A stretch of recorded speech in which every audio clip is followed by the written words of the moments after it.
अस्सलाम वालेकुम। वालेकुम अस्सलाम। अब आप लोग ज़रा अपने माइक्स बंद कर दें ताकि कोई डिस्टॉर्शन ना हो। ऑन भी कर सकते हैं, कुछ पूछना ऐसे कोई इशू नहीं है। आज हम पढ़ेंगे बस 20 लोग आए हैं, 21 तो मैं हूँ। और बाकी क्लास वालेकुम अस्सलाम। वो सोए हुए हैं। और आपकी जीआर कौन है? अलिशबा। शी इज़ हियर और नॉट? No no ma'am. उनको कोई मैसेज करके उठा दे, कॉल कर दे। की है, कोई रिस्पांस नहीं आया। चलें ठीक है, नो इश्यूज। अच्छा जी, आज हम पढ़ेंगे बायोमैकेनिक्स। सबको आवाज़ आ रही है? बायोमैकेनिक्स बोन्स की। अभी हमें देखना है कि बोन्स की कंपोजिशन कैसे होती है और बोन्स किस किस चीज़ से मिलके बनी होती हैं, इसमें क्या चीज़ होती है और बोन्स हमें किस तरह प्रोटेक्ट कर रही हैं। बोन्स हमें स्केलेटन फ्रेमवर्क प्रोवाइड करती हैं, मसल्स को प्रोटेक्ट करती हैं, हमारे वाइटल ऑर्गन्स को प्रोटेक्ट करती हैं।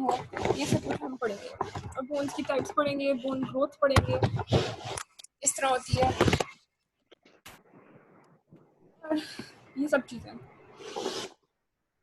पोजिशन, ह्यूमन स्केलेटन आपने पहले ही पढ़ा होगा। ह्यूमन बोन्स कितनी होती हैं और ह्यूमन स्केलेटन में एक एक्सियल स्केलेटन होता है, एक अपेंडिकल स्केलेटन होता है। टाइप्स ऑफ बोन्स भी शायद आपने एफएससी में पढ़ी ही हैं। और फिर bone growth, longitudinal bone growth होती है, एक सर्कमफेरेंशियल बोन ग्रोथ होती है। बोन का रिस्पॉन्स टू स्ट्रेस क्या होता है कि कौन सी बोन्स ज़्यादा स्ट्रेस को विथस्टैंड कर सकती हैं। जाहिर सी बात है, जो बोन्स ज़्यादा जिसमें कैल्शियम या ज़्यादा स्ट्रॉन्ग बोन्स होंगी वो ज़्यादा विथस्टैंड कर सकेंगी स्ट्रेस को। और ये बोन्स की हाइपरट्रॉफी और एट्रॉफी पढ़ेंगे, जिसमें बोन की ग्रोथ ज़्यादा हो जाती है हाइपर में और एट्रॉफी में बिल्कुल भी नहीं होती।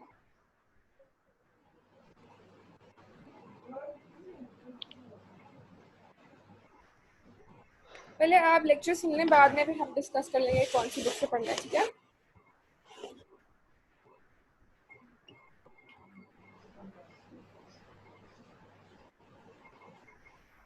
बोन क्या होता है? एक rigid form of connective tissue है जो हमारे स्केलेटन बनाता है, हमारी वर्टिब्रेस बनाता है। उसमें कैल्शियम सॉल्ट्स का डिपॉजिट होता है। इसका इम्पॉर्टेंट फंक्शन हमारी जो बोन्स का वो क्या है, एक स्केलेटन फ्रेमवर्क बनाता है जो हमारे वाइटल ऑर्गन्स को प्रोटेक्ट करता है, ठीक है। हमारे लिवर के तौर पे भी एक्ट करता है ताकि हम कोई भी वेट उठाएं तो कोई भी इशू ना हो। फॉर एग्जांपल, जब भी हम वज़न उठाते हैं, फॉर एग्जांपल हमने अपने बाजू में अपने हाथ से कोई वज़न उठाया है, ठीक है, तो हाथ से मैंने वज़न उठाया है, कोई भी शॉपर पकड़ा है या कोई भी फॉर एग्जांपल बैग ही पकड़ा है, ठीक है, तो ये this is load and my elbow is fulcrum and my shoulder is effort. ये थर्ड ऑर्डर लिवर की एग्जांपल है। ये आप वैसे पढ़ेंगे लगता है लिवर्स, लेकिन मैंने आपको वैसे एक एग्जांपल दे दी है कि किस तरह ये लिवर के तौर पे भी एक्ट करती हैं बोन। क्लियर? इसके बाद देखते हैं मटेरियल,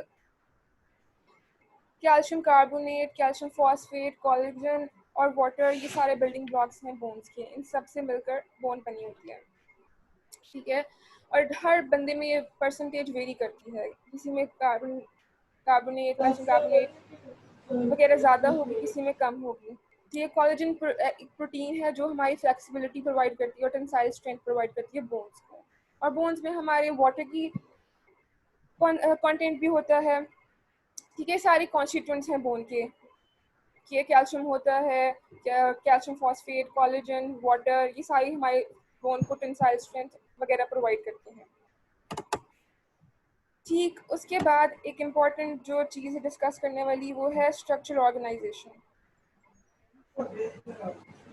अब जो बोन की मिनरलाइजेशन है वो वेजेस है, जिससे बंदा जवान होता है या बूढ़ा होता जाता है, bone density, mineral bone density कम होती जाती है, ठीक है। और जब बंदा फॉर एग्जांपल 18 या 25 की एज में है तो उसमें उसकी टेंसाइल स्ट्रेंथ बोन की ज़्यादा होती है, तो वो फ्रैक्चर को भी विथस्टैंड कर सकता है। हम बोन को दो कैटेगरीज में क्लासिफाई करेंगे, एक होती है कॉर्टिकल बोन और एक होती है ट्रबैकुलर बोन। कॉर्टिकल बोन वो होती है जिसमें जो स्पॉन्जी होती है, जो स्पॉन्जी इतनी नहीं होती, उसमें 5 to 10% पोरेसिटी होती है, यानी पोरस बोन्स जो जिसमें कम होगी वो कॉर्टिकल होगी, जो पोरस ज़्यादा होगी वो ट्रेबेकुलर होगी, ट्रेबेकुलर होगी।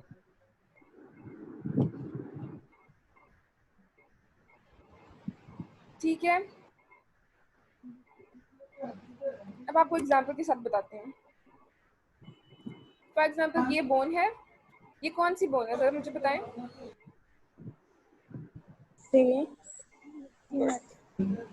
श्योर? Yes ma'am. फीमेल। ये कौन सी मैम लग आपकी रही है? आवाज बहुत कम आ रही है। अच्छा, ये आपको कौन सी बोन लग रही है? अपर लिम्ब की बोन है, लोअर लिम्ब फीवर की? है, लोअर लिम्ब। अपर लिम्ब की। Upper limb? किसने बोला? Lower limb. किसके अपर लिम्ब में लगी हुई है? जिसने बोला है। लोअर लिम्ब की बोन है और हमारी बॉडी के सबसे लॉन्गेस्ट बोन है ये। अच्छा जी, अब मैं हाँ जी बिल्कुल फीमर। अब मैं आपको बता रही थी कि हम दो तरह की टाइप्स की बोन की बात कर रहे थे, एक होती है कॉर्टिकल और एक होती है ट्रेबेकुलर। जो कॉर्टिकल होती है वो स्पॉन्जी नहीं होती या लेस स्पॉन्जी होती है, और यानी पोरेसिटी उसमें कम होती है, पोर्स कम होते हैं। जो ट्रेबेकुलर है उसमें पोरेसिटी ज़्यादा होती है और उसकी टेंसाइल स्ट्रेंथ की जाहिर सी बात है कम होगी। तो जो शाफ्ट होती है वो कॉर्टिकल होती है और जो उसके एंड्स होते हैं वो ट्रेबेकुलर बोन होती है। क्लियर है यहाँ तक? ये देखें अगले पिक्चर में, ये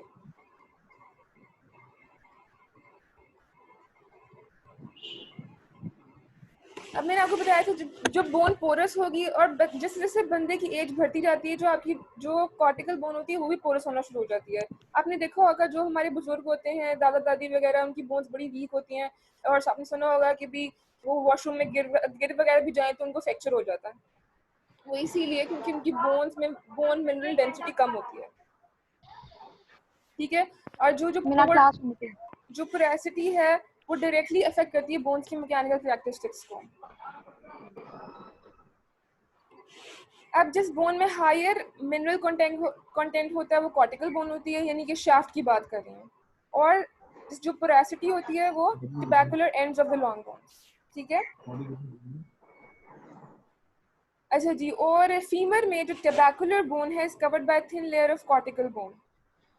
ट्रेबेकुलर बोन जो कवर हुई होती है thin layer of cortical bone से। अब पिक्चर से आपको समझाती हूँ। अच्छा, इसके बाद एक और इम्पॉर्टेंट बात है कि जो कॉर्टिकल और ट्रेबेकुलर बोन्स आर एनिस्ट्रोफिक, मतलब कि एग्जिबिट करती हैं ये different strength and stiffness response two forces applied in different direction. यानी कि अगर कोई भी फोर्स लगती है, फ्रैक्चर होता है, किसी का एक्सीडेंट होता है, अब वो डिपेंड करता है कि कितनी फोर्स लगी है उस जॉइंट पे या उस बोन पर, उस पे डिपेंड करता है, या उस एंगल पे डिपेंड करता है जिसमें आपको चोट लगी है, फ्रैक्चर। ठीक है, यानी कि bone is strongest in resisting compressive stress. Compressive stress वो होती है जैसे कोई आप कंप्रेशन कहीं से, किसी मोटरसाइकिल ने आपको हिट कर दिया, ये कंप्रेसिव स्ट्रेस है। किसी गाड़ी ने हिट कर दिया बड़ी जोर से, इस कंप्रेसिव स्ट्रेस। और bone is weakest in resisting shear forces. Shear forces वो होती हैं जो ऑपोजिट डायरेक्शन में लग रही होती हैं, यानी कि आप किसी ने मोटरसाइकिल ने हिट किया और जाके आप किसी बंदे को मोटरसाइकिल ने हिट किया और वो जाके गाड़ी में लगा, तो उसकी ऑपोजिट डायरेक्शन में दोनों फोर्सेस लग रही हैं, तो ये होते हैं शियर फोर्सेस। क्लियर है? Yes ma'am. अच्छा जी, और मैंने बताया है कि दो टाइप्स की बोन होती है, कौन कौन सी होती हैं? कॉर्टिकल और ट्रेबेकुलर। ठीक है, और जो कॉर्टिकल होती है वो शाफ्ट होती है, एंड होती है लॉन्ग बोन का शाफ्ट। और कौन सी बोन पोरस ज्यादा होती है, शाफ्ट या एंड? शाफ्ट या एंड बोन? एंड। और उसको हम स्पॉन्जी बोन कहते हैं जो पोरस होती है, या दूसरी वाली को स्पॉन्जी बोन कहते हैं? जो पोरस होती है जो पोरस होती है। Yes, good. अच्छा जी, और फ्रैक्चर होना हो किसी बोन में तो वो किस चीज़ पर डिपेंड करता है?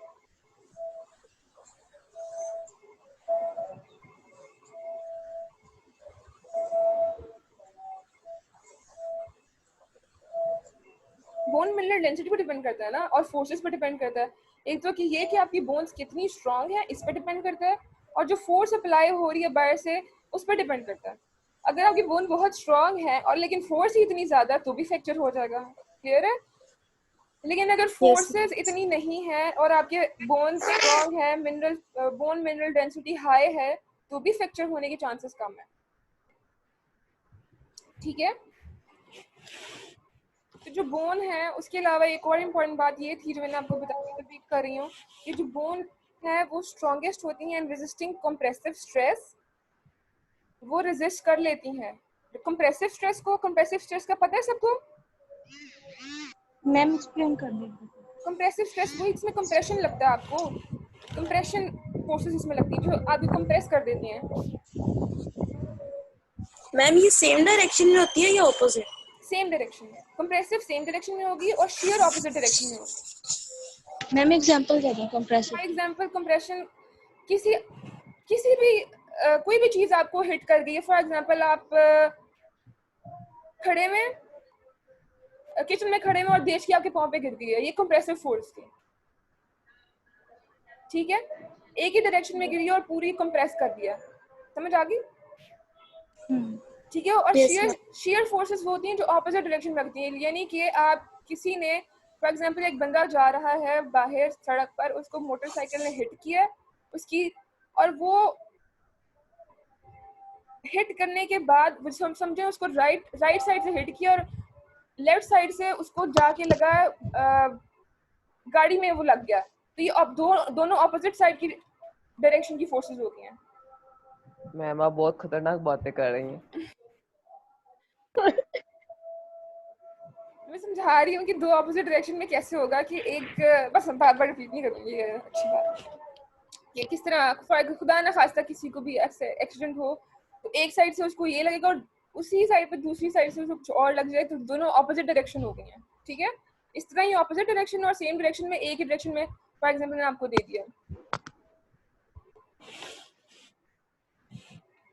अच्छा जी, स्ट्रेस टू फ्रैक्चर को जो कंप्रेशन है उसको हमारी जो बोन्स हैं वो फिर भी थोड़ा सा बर्दाश्त करने के फ्रैक्चर की चांसेस कम होंगे। टेंशन से भी थोड़ा सा, टेंशन भी वो एक स्ट्रेस की फॉर्म ही होती है, और जो शेयर स्ट्रेस है या शेयर फोर्सेस हैं उससे सबसे ज़्यादा चांसेस होते हैं फ्रैक्चर होने के। इन्हें आपसे कोई पूछ ले कि सबसे ज़्यादा बोन्स वनरेबल किस फोर्सेस से होती हैं, तो आप कहेंगे कि शेयर फोर्सेस से होती हैं, क्योंकि वो दोनों ऑपोजिट डायरेक्शन में लग रही होती हैं। अब फिर ह्यूमन स्केलेटन की बात है कि ह्यूमन स्केलेटन के दो टाइप्स के होते हैं, एक एक्सियल होता है, एक अपेंडिकुलर होता है। एक्सियल में आते हैं जो आपकी स्कल, वर्टिब्री, स्टर्नम। सबको पता है स्कल कहाँ होता है, वर्टिब्रीज कहाँ होती है, स्टर्नम क्या कौन सी बोन होती है? जरा मुझे बता दें। Yes ma'am. पता है स्कल कौन सी होती है? सर पे जो होती है। अच्छा, वर्टिब्रीज? Axial skeleton. बेटा वर्टिब्रीज कहाँ होती हैं, कौन सी होती हैं?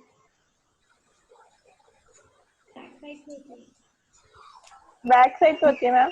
ठीक है, कितनी वर्टिब्रीज होती हैं? 33। इसमें से सर्वाइकल कितनी होती हैं? सर्वाइकल 5। बाकी लोग भी बोले या बस एक बच्चे ने जवाब देना है? सर्वाइकल 7 होती हैं। 7 होती है बेटा। ठीक है, थोरेसिक? thoracic 12। ठीक है, लंबर? 5। ठीक है। बाकी जो कॉकेक्स और वो फ्यूज होती हैं। ठीक है। अच्छा जी, स्टर्नम का पता है सबको कौन सी बोन होती है? Yes ma'am. Yes ma'am. किधर होती है? मिड में। अपर लिम्ब में, लोअर लिम्ब में? चेस्ट में। Upper limb. रिब्स कितनी होती हैं? रिब्स 12 कितनी होती हैं? पेयर्स। ठीक है। तो ये हो गया आपके एक्सियल स्केलेटन। और अपेंडिकुलर स्केलेटन में आपकी अपेंडिक्स आती है। अपेंडिकुलर स्केलेटन में अपेंडिकुलर बोन्स आती हैं, जैसे आपके हैंड्स वगैरह और सारे अपर लिम्स की भी बोन होती है। हाँ जी, लिम्स की भी बोन होती है। फॉर एग्जांपल कार्पल बोन्स हैं, आप बताना, कार्पल्स हैं, मेटाकार्पल्स हैं, फिलेंजीज हैं, आपकी रेडियस, अल्ना, ये सारी जो हैं, ये सारी क्या हैं, अपेंडिकुलर स्केलेटन में आती है। ठीक है, Yes.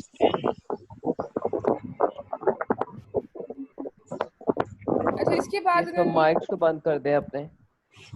हाँ, ताकि शोर ना हो, कर दें। जब मैं पूछूंगी कुछ तो फिर ऑन कर लीजिएगा।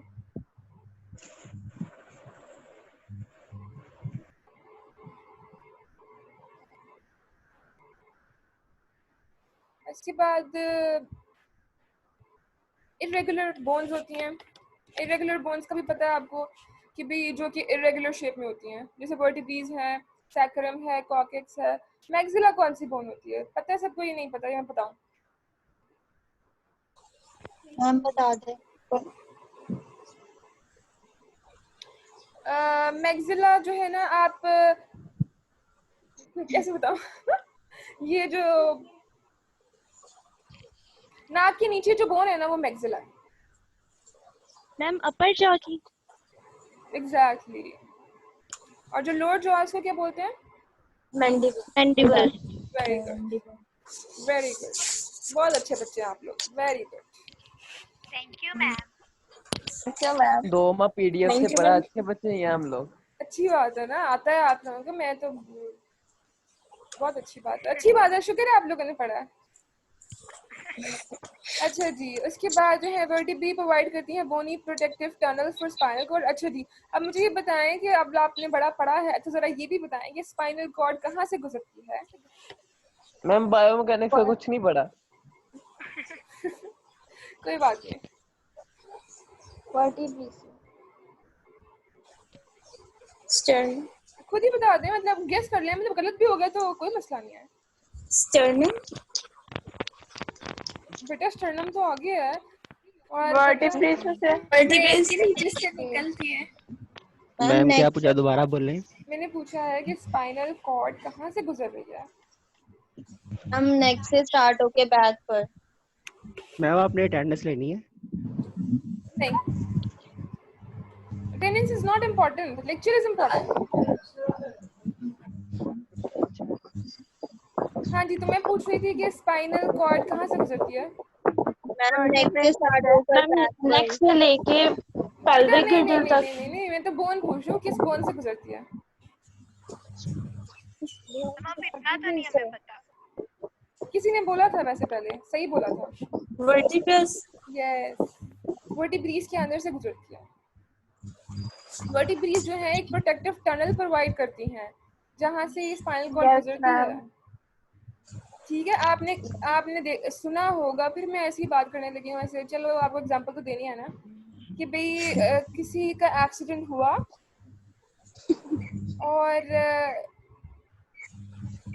और उसकी फाइनल पीछे से किसी बैक में किसी ने हिट किया, किसी मोटरसाइकिल ने या गाड़ी ने किसी बंदे को, और वो उसकी स्पाइनल कॉर्ड की इंजरी आई, जिसकी वजह से उसके लोअर लिम्ब पैरालाइज हो। ठीक है, स्पाइनल कॉर्ड इतनी इंपॉर्टेंट हम खड़े उस पे मैम। मैम आप बार बार एक्सीडेंट पे क्यों आ जाती हैं? एग्जांपल दे अब हम लड़कों ने फंसना है। ठीक है, तो जो देखिए हमारी बोन्स कितना इंपॉर्टेंट रोल प्ले कर रही हैं कि हमारी स्पाइनल कॉर्ड को प्रोटेक्ट कर रही है। एक टनल बनाया हुआ है जिसके अंदर से हमारी स्पाइनल कॉर्ड गुजर रही है। वर्टिब्रे के अंदर एक टनल है जिसे हम एक फॉरेमन है जिसके अंदर नहीं क्लास हो रही है। फल्ला बेटा ये बंद कर दे स्पीकर, पीछे से सारी मुझे घरों की आवाजें आ रही हैं। आ गया तू जवान हो गया।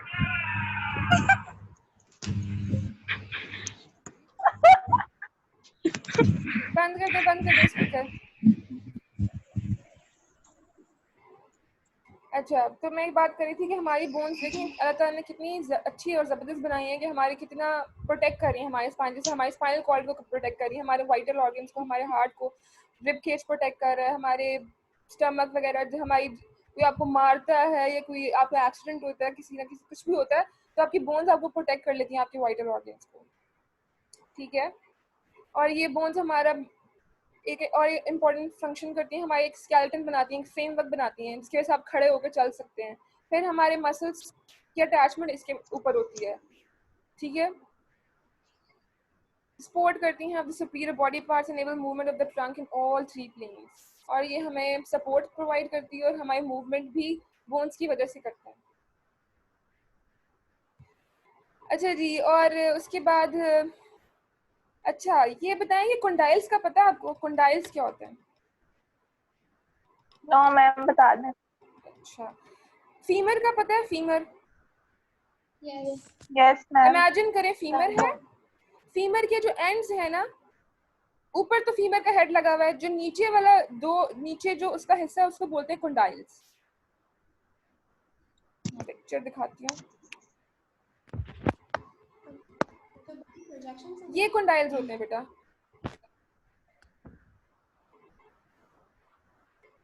ठीक है। Okay ma'am. ये कंडाइल है, ये हेड है, ये नेक है। फीमर की बात कर रहे हैं। मैम ह्यूमरस में भी होता है? हाँ जी बिल्कुल ऐसे ही होता है, उसमें भी हेड होता है, उसमें भी कंडाइल्स होते हैं, उसमें भी शाफ्ट होती है। ये आपने एनाटॉमी में पढ़ा नहीं अभी? मैम अब ऐसा ही पढ़ जाते हैं ह्यूमरस online पढ़ा है, में। मैं समझ फीवर गई नहीं हूँ। पढ़ा, ह्यूमरस पढ़ा। अच्छा अच्छा अच्छा, अभी अपर लिम्ब पढ़ रहे हैं ना? कहाँ पे थे हम? अच्छा जी, 70। शाफ्ट का भी पता है सबको, ठीक है। कंडाइल्स मैंने Yes, ma'am. बता दिया आपको। अच्छा, ट्यूबरकल और ट्यूबरोसिटी का पता है? नहीं पता तो Yes, मुझे बताएं, ma'am. मैं बताऊं? जी मैम बताएं, बता दें। ट्यूबरकल क्या बता होता है? दें। मैम बता दें। मैम बता बता दें? दें, इसको एक्सप्लेन मैं कर दें। बताने लगी हूँ। अच्छा, वैसे पूछ रही हूँ, अगर आपको पता है तो कुछ तो गलत बताएं, लेकिन बताएं। हम डिप्रेशन होते हैं या वो बेटा डिप्रेशन जो होता है ना, डिप्रेशन उसे फोबिया कहते हैं, ठीक है। मैं ट्यूबरकल की बात करूँ, ट्यूबरकल होता है एक एलिवेशन सी होती है, उसको बोलते हैं ट्यूबरकल। मसल्स की अटैचमेंट होती है जिसमें। नहीं नहीं नहीं नहीं नहीं, मसल की अटैचमेंट तो पूरी बोन पे होती है ना। मैम जैसे ह्यूमरस के ट्यूबरकल्स हैं, एक लोअर और हाँ एक हाँ अपर। एग्जैक्टली, ह्यूमरस में ट्यूबरोसिटी भी तो है। Yes ma'am. Yes ma'am. ये देखें, ये जो ये नजर आ रहा है आपको, ये बोनी प्रोजेक्शन, जी। Yes ma'am. This is tubercle, हम ट्यूबरकल बोल सकते हैं इसको, ठीक है। और जो रफ एंड एरिया होती है, जो रफ एंड एरिया होता है, रफ एंड एरिया भी हो प्लस थोड़ा सा उभरा हुआ भी हो, उसे बोलते हैं ट्यूबरोसिटी। क्लियर हुआ या नहीं? दोबारा बताऊं? मैम बता बोनी दें। प्रोजेक्शन। मैम दोनों में डिफरेंस क्या है, ट्यूबरकल और ट्यूबरकल ट्यूबरोसिटी में? देखिए, ट्यूबरकल में बोनी प्रोजेक्शन या ट्यूबरोसिटी में वो रफ भी होगा, ओके ठीक है। ओके। कहाँ थे हम? ठीक है। और फिर आर्टिकल कार्टिलेज पता है आपको, वो हमारी जो लुब्रिकेशन प्रोवाइड करता है ताकि हमारी फ्रिक्शन ना हो, ठीक है। अब सेंट्रल हॉलो एरिया होता है जिसे हम मेडुलरी कैविटी कहते हैं, हमारी बोन्स के अंदर सेंट्रल, ये देखें, ये सेंट्रल एरिया है जिसे हम मेडुलरी कैविटी कहते हैं। अच्छा, मैंने आपको एक और बतानी है, डायफिसिस, मेटाफिसिस और एपिफिसिस का कंसेप्ट है या नहीं? No ma'am. No ma'am. अच्छा,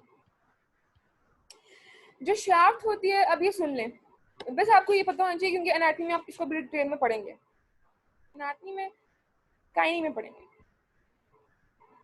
अच्छा जी, जो डायफिसिस है एंड जो शाफ्ट होती है लॉन्ग बोन की, उसे बोलते हैं डायफिसिस।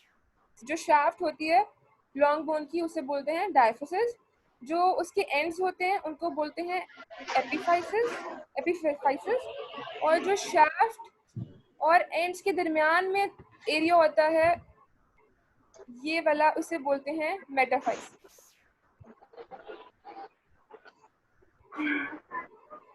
ठीक है। Okay yes ma'am. अब हम देखते हैं कि भाई ये हमने बाकी, आप मुझे बताएं, देखिए बता रही है, बंद करें स्पीकर अपने।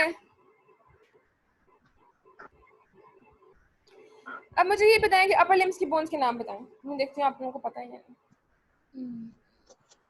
clavicle, scapula, Humerus, scapula, humerus, radius, scapula, radius, clavicle, radius, ulna, ulna, ठीक है, और carpal, metacarpal, tibia, carpal, phalanges, metacarpal, phalanges, ठीक है, radius, वेरी गुड, ulna, ठीक है। अब मुझे लोअर लिम्स की बोन्स के नाम बताएं। femur, femur, tibia, fibula, tarsals, metatarsals, ठीक है। अब मुझे बताएं एक्सियल स्केलेटन की बोन्स के नाम। इस तरह आपको कोई भी पूछा जा सकता है वायरल में, ठीक है? skull, vertebrae, sternum, vertebrae, skull, ठीक है, वर्टिब्रा, स्टर्नम, स्कल, skull, ठीक है। vertebrae, okay okay okay. अब अपेंडिकुलर स्केलेटन की बोन्स के नाम बताओ। appendicular skeleton, coccus, appendicular skeleton की बोन्स के नाम बताएं। अपेंडिकुलर स्केलेटन मैंने को बताया हाथ और बाजुओं की बोन्स को। yes, pelvic girdle, upper limbs or पहले मतलब बोन के नाम बताने हैं भाई, ये तरीका है।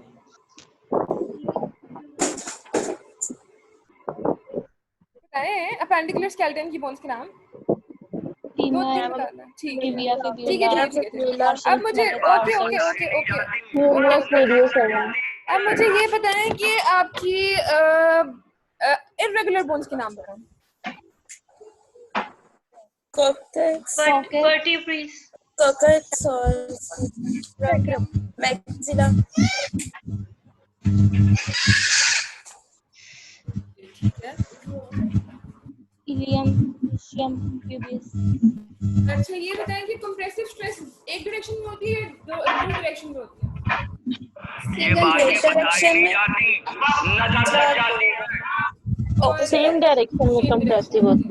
ठीक है, और ये बताएं कि जो shear forces होती हैं वो opposite, opposite direction में, ठीक है, और ये बताएं कि बोन मिनरल डेंसिटी जो फ्रैक्चर है वो किस पर डिपेंड करता है, मतलब किन फैक्टर्स की वजह से हमारा फ्रैक्चर के चांसेस ज्यादा होते हैं?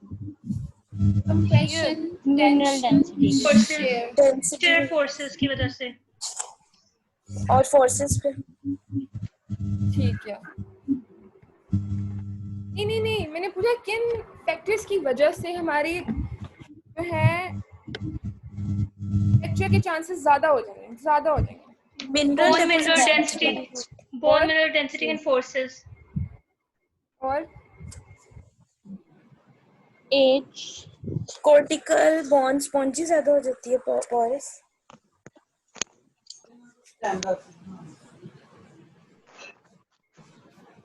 Very good. एक तो ये कि भाई हमारी बोन मिनरल डेंसिटी कम होती है, दूसरा कि एज के साथ ये एक वजह है। Very good. दूसरी वजह क्या बताई आपने? forces, जी हाँ, फोर्सेस पे डिपेंड करता है कंप्रेसिव है या shear है। किसमें ज़्यादा चांसेस हैं, कंप्रेसिव में या shear में? shear में, ठीक है। और तीसरी वजह क्या हो सकती है? डायरेक्शन भी हो सकती है, आप किस डायरेक्शन में आपको लगी है, हिट किया किसी ने चीज़ ने। ठीक है, क्लियर है। उसके बाद हम देखने लगे हैं जी बोन की ग्रोथ। अब हाँ, एक और बात तो मैं पूछना भूल ही गई, डायफिसिस मैंने बताया आपको। diaphysis shaft of the bone, epiphysis जो उसके ends होगा और मेटाफिजिक्स शाफ्ट और एंड्स के दरमियान में। अच्छा, ये जो उसामा है ना, ये मुझे पता चल रहा है पीछे से जो वीडियोस लगाते हैं ना, मुझे सब पता चल रहा है। जूम पे सब पता चलता है बेटा, जो आप रिकॉर्डिंग करें मैं भी नाम नोट करती जा रही हूँ। मैं कहूँगी आप लोगों को कुछ भी नहीं। बट मैम मैंने तो नहीं लगाया। इसने भी लगाई है ना, मुझे सब पता चल रहा है। जिसका माइक वो हो रहा है, मुझे पता चल रहा है कि जी ये बच्चा बोल रहा है और ये पीछे से मैम वीडियो मेरा लगा माइक रहा है। बड़ी देर का बंद है, मैंने तो नहीं चलाया। मैंने देखा बेटा, चला था आपका माइक। मैम वैसे चला होगा क्वेश्चन पूछने के लिए, बस वैसे तो नहीं मैंने तो पूछा आपकी कुछ भी। आवाज नहीं सुनी, लेकिन आपके माइक से आवाज आ रही थी। बट मैम मैंने नहीं लगाया।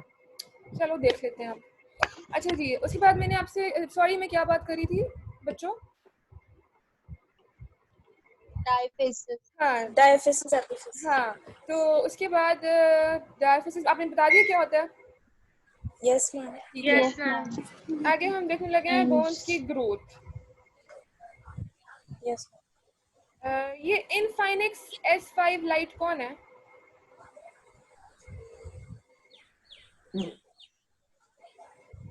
कौन है ये?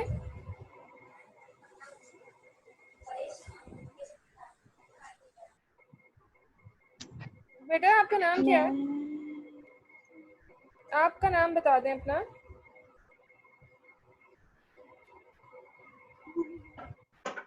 इनफाइनिक्स एस। मैम मुझे खुद नहीं पता चल रहा। मैम मैं हूँ। बेटा कल से ईशा। जब भी आप लेक्चर लेंगे अपने नाम आपने ना अपना नया आईडी बनाएं या इसको चेंज करें। Okay ma'am. क्या नाम है आपका? ईशा मैम। नेक्स्ट टाइम ये नहीं होना चाहिए बेटा। ओके। अच्छा जी, 3 टाइप्स की बोन ग्रोथ होती हैं जी, longitudinal, circumferential and adult bone growth. यहाँ तक क्लियर है सबको? Yes, ma'am. अच्छा जी, हाँ जी, एक बात मैं पूछना भूल गई, ट्यूबरोसिटी क्या होती है?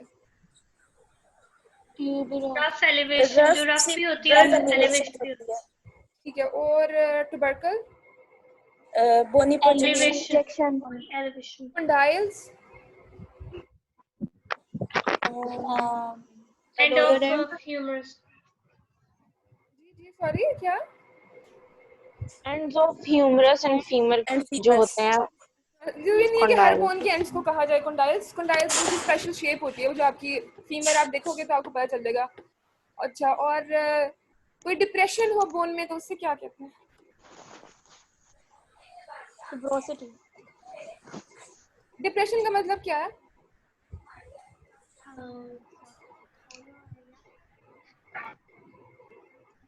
फोसा। हाँ, वेरी गुड। फोसा या फोबिया कहते हैं, ठीक है, जो डिप्रेशन होता है। होता है आपकी फीमर में डिप्रेशन? Yes. कहाँ पर होता है? यस। आप लोग अपर लिम्ब पढ़े हैं ना, अपर लिम्ब में कहीं होता है डिप्रेशन किसी बोन में? कैपुला में भी। Yes ma'am. कैपुला में होता है। Clavicle Yes, ma'am. Clavicle Humerus में भी होता है. ह्यूमरस में आपने बोन्स पढ़ ली है? कौन कौन सी पढ़ी है? Humerus, scapula, बोन्स पढ़िया clavicle. बेटा। Clavicle humerus. Scapula, clavicle, humerus. Okay. और इसमें था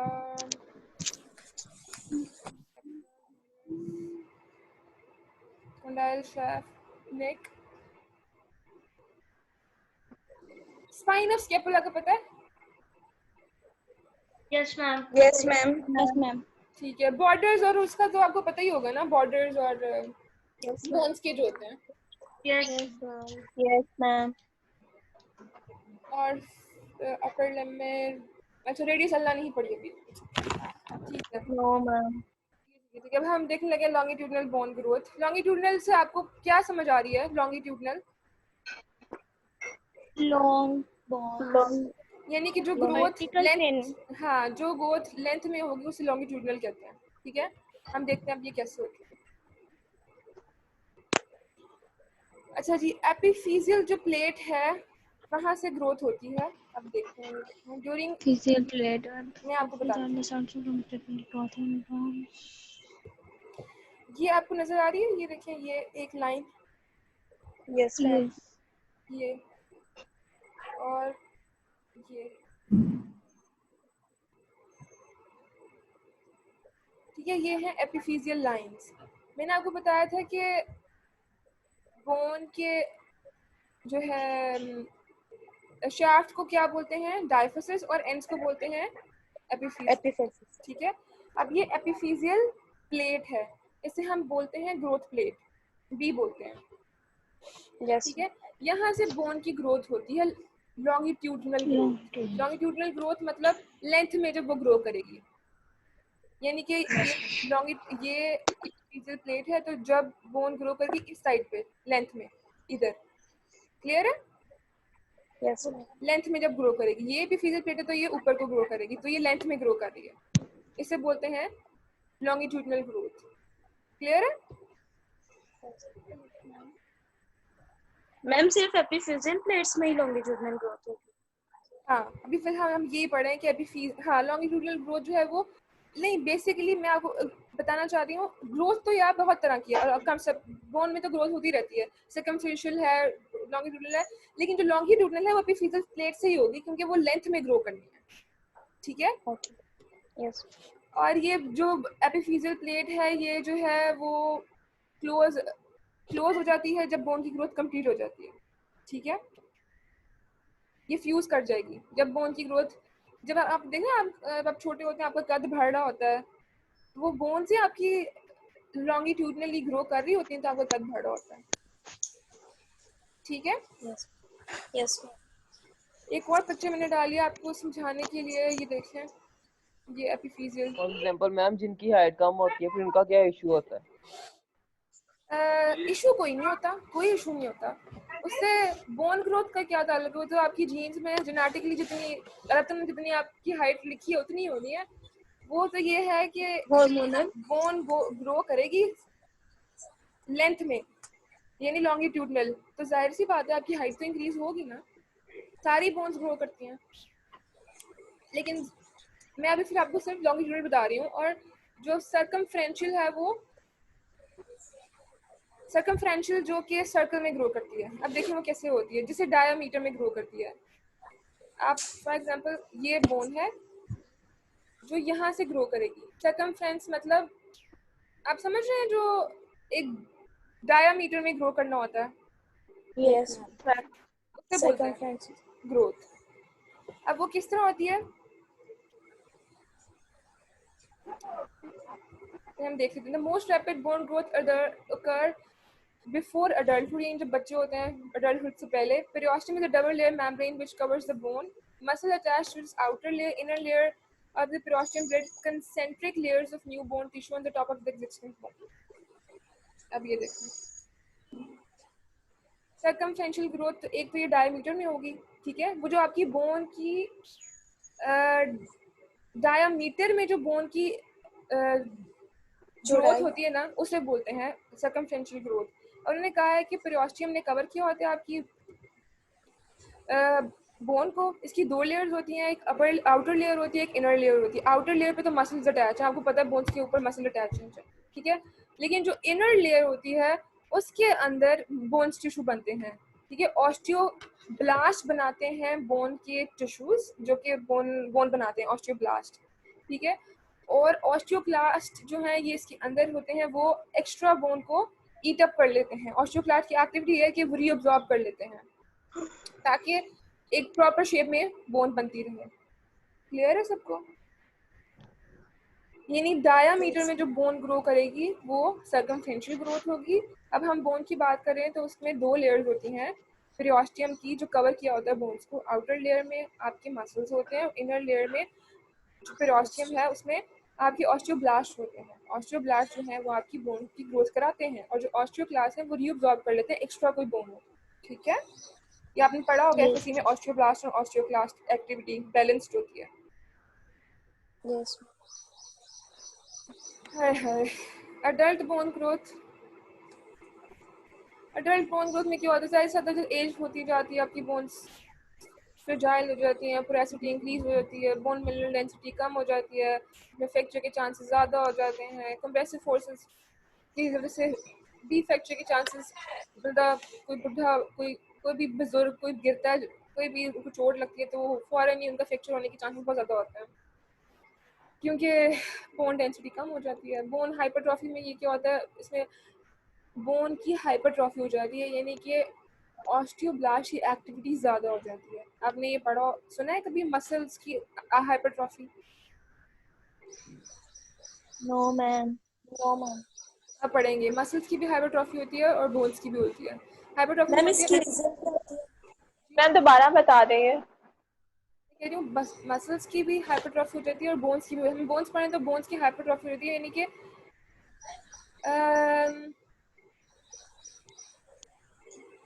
आपने कोई, मैं आपको एग्जांपल देती हूँ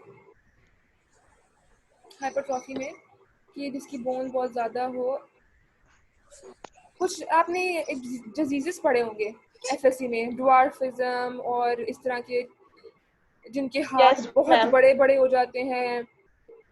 यस हाँ, वो होती है hypertrophy bone. Genetically, mostly genetically होता है ये, ठीक है। पढ़ा हुआ है ना ये ड्वार्फिज्म, जिसमें हाथ इतने बड़े बड़े हो जाते हैं? No ma'am. हो जाते हैं। नहीं पढ़ा हुआ, कोई मसला नहीं, पढ़ लेंगे आगे। अच्छा जी, और ओहो, ये किसका फोन बज रहा है? मैं अब देख लिया, मेरा माइक पहले से बंद था। और एट्रोफी में क्या होता है कि बोन डेंसिटी कम हो जाती है, ऑस्टियोक्लास्ट की एक्टिविटी ज़्यादा हो जाती है। ठीक है, इसमें अब मुझे बताएं कि बोन एट्रोफी में ज़्यादातर आपने बुजुर्गों में भी देखा होगा, एज के साथ भी हो जाता है। ठीक है, बायोमैकेनिकल पॉइंट ऑफ व्यू से क्या होता है, स्ट्रेंथ और रेजिस्टेंस टू स्ट्रेस कम हो जाती है, स्पेशली ट्यूबैकुलर बोन्स में जो कि ऑलरेडी स्पॉन्जी होती हैं। मैम बोन हाइपरट्रोफी की रीजन सिर्फ जेनेटिक ही है?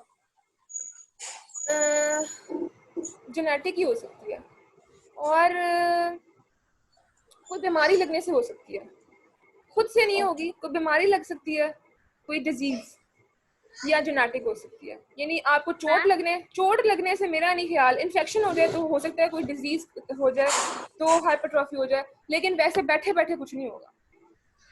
मैम हाइपरट्रॉफी में ज्यादा ग्रोथ हो जाती है नॉर्मल से या कम होती है? ज्यादा ज्यादा ज्यादा। और एट्रोफी में कम? हाँ ठीक है, क्लास में एंड करते हैं सेशन। कुछ पूछना है आप लोगों ने? Yes ma'am. Ma'am bone modelling और रीमॉडलिंग आपने पढ़ा दिया? मॉडलिंग बेटा यही होती है कि बोन की बनना। ये आपने कहाँ पढ़ा है, एनाटॉमी में? मैम नहीं मैम, बुक में ही लिखा हुआ है। आप कौन सी बुक फॉलो कर रहे हो? मैम सूजन जे हॉल आपने ही कही थी। पढ़ना शुरू किया? नहीं मैम, आज ही देखा। आज ही देखा? तो कब से कौन सी बुक फॉलो कर रहे थे? मैम हमारा लेक्चर ही नहीं हुआ मैम। बायोमैकेनिक्स की कोई हमें पीडीएफ फाइल नहीं मैम आई थी। आज फर्स्ट ही है। आपको एक ईमेल एड्रेस दिया तो था कि सर ने वो देखे थे ना बायोमैकेनिक्स को, सर वकास, उनको आपने कोई ईमेल नहीं की कि हमें ये पूछना है या ये? तो मैम हमारे पास लेक्चर नहीं आता, कोई पूछते इन्फॉर्मेशन क्या? नहीं थी हमारे पास। मैम पीडीएफ तो था लेकिन हमारे लेक्चर कोई नहीं हुआ था। पीडीएफ फुल बुक का था बायोमैकेनिक्स का, उसमें कोई स्पेसिफिक लेक्चर नहीं था या यस टॉपिक। मैम, सिर्फ बुक अपलोड हुई थी उसमें। अच्छा ठीक है, तो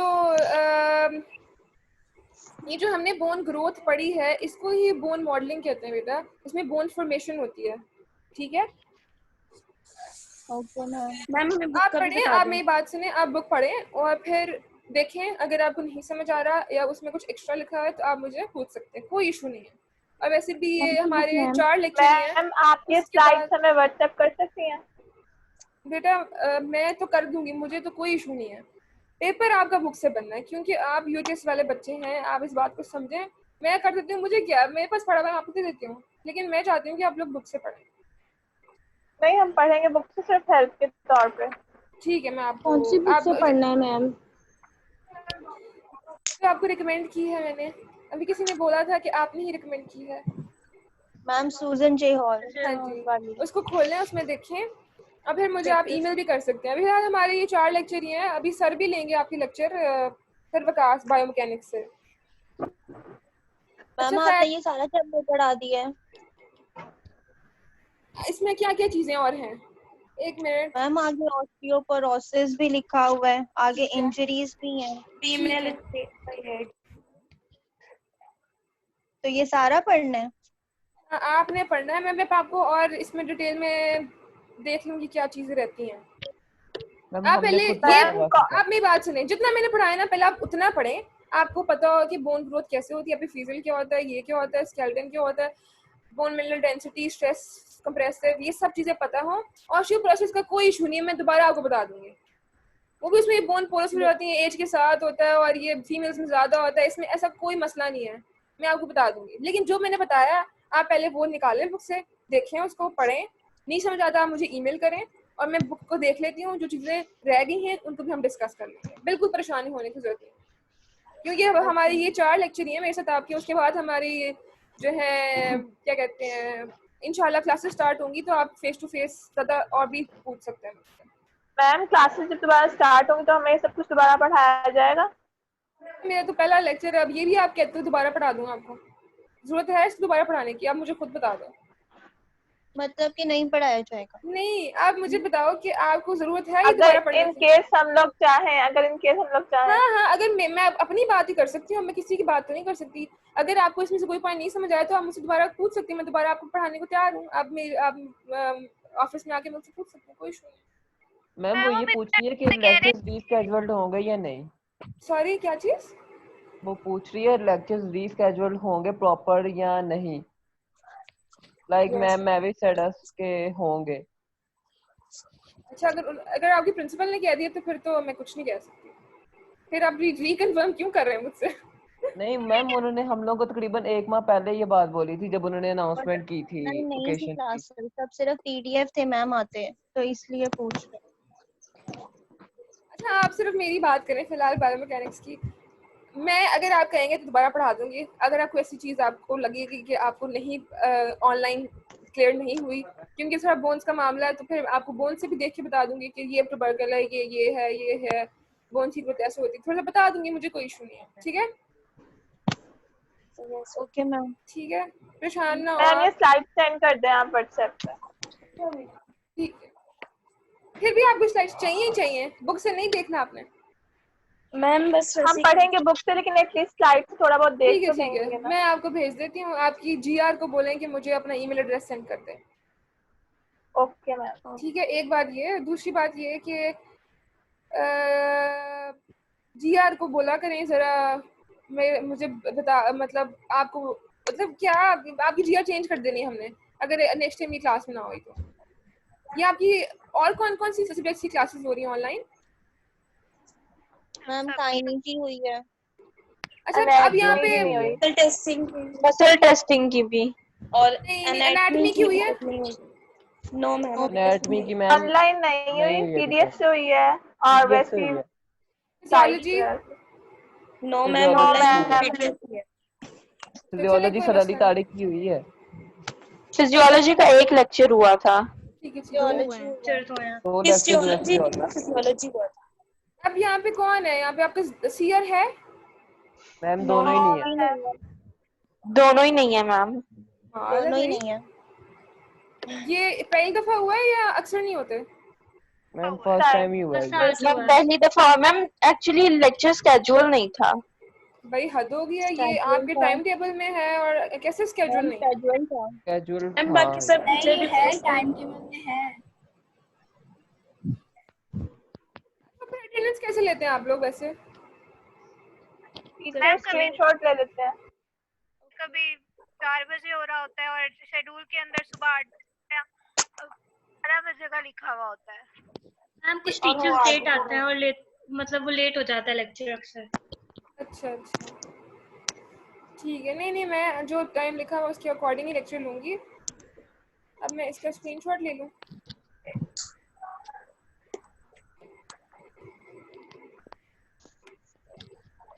कोई एक स्टूडेंट स्क्रीनशॉट ले ले, फिर मुझे दे दीजिएगा।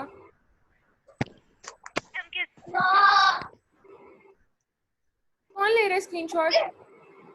मैं ले रहा हूँ, आपको कर दूंगा सेंड। हाँ ठीक है। क्या नाम है बेटा आपका?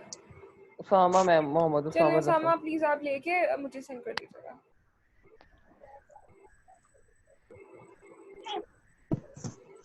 ठीक है बेटा, फिर एंड करें मीटिंग? Yes ma'am. ले लिया बेटा स्क्रीनशॉट आपने? यस मैम ले लिया। चलो, थैंक यू।